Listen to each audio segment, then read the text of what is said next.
Second question, who would you say, other than Eddie, has had the most effect on your business? We talk about this a lot, and we always say there's probably three people who've been the most impactful in our business, and Eddie Speed is definitely one of the top people who've had an impact on our business just because of the notes and the creative space and all of that, and being really a deal architect. I'd say another. I bet I know one, at least one of the three. Yeah. Claude Diamond actually is another. Claude Diamond, and so Claude really taught us how to talk to people and use psychology and to have to create sales opportunities and find out what people's needs and greeds are and really fulfill them. And there's a lot of sales trainers out there who can help you with that, but if that's not your forte or you feel like you need a little tweaking, it's well worth it to get that kind of training. And Claude, like Eddie, Claude has become a dear friend, and so that's pretty cool. And I'd say the other one. We've gone on vacation with Claude, and we've invited Eddie on vacation, and Martha wants to go, but Eddie doesn't like the beach, I guess. So I don't know. Eddie no, he doesn't like the beach, and he doesn't like snow skiing. No, he does not. Makes that perfectly clear. Now, you guys did go hiking together, didn't you? We did go hiking. Yeah, we had a great time. Yeah, that was nice. I remember that. So in answer to your third question, George, in answer to your third question, our third person, George Anton, is really also a really good mentor of ours too.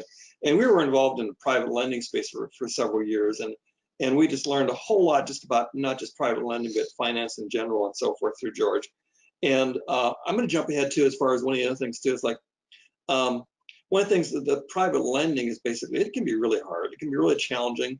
And one thing I really like about the note space is that basically, as Eddie has said many times, and I remember from probably one of the very first times that I sat in a class with Eddie, is that when in regards to notes, that pie is already baked.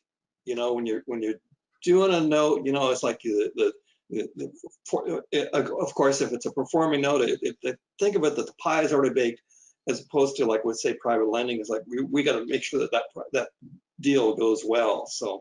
Well, there's a balance between risk and reward, right? And so a lot of times people get the big eyes about, private lending, I can make these great returns and everything, but the reality is, yeah, you can, but there's risk associated with it. That's why the returns are what they are. And B, it's a business. You have to constantly be churning that money. And they always tell you, keep your money churning. Well, that's because they're short-term deals.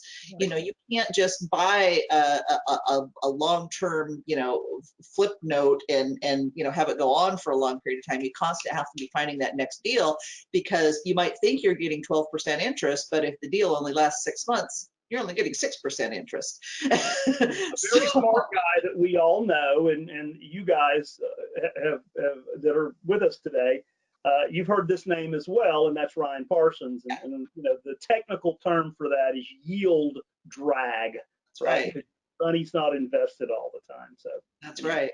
Yeah. And then, with notes, I mean, you see things on the face of it, and it's like, okay, it's 6% or it's 10% or whatever. But we know that we can be very creative with our notes and basically make those returns, infinite or at least significantly higher, just depending on what we do with it. That's where the partials come in. Absolutely. Yep. Well, and guys, and I'm talking more than I should here, but I have to share something with you guys, because you guys haven't been to a class in a little bit. We're talking more about pledging now, hypothecation. And we have a poll at the end of every day, of the 3-day class. And oh my God, we talk about, hypothecation and partials, and it's always, everybody votes and everybody wants to know about partials and everybody wants to know about hypothecation. I mean, that's the two aha things that. Sure. Mm-hmm. Well, it's, because that's the one thing when you get into real estate in general, people, Rich Dad talks about, using other people's money, and you always hear that, you want to use other people's money. Well, that's really the way to do it in the note space. So It makes sense. And there's a lot of anxious money out there. Yeah.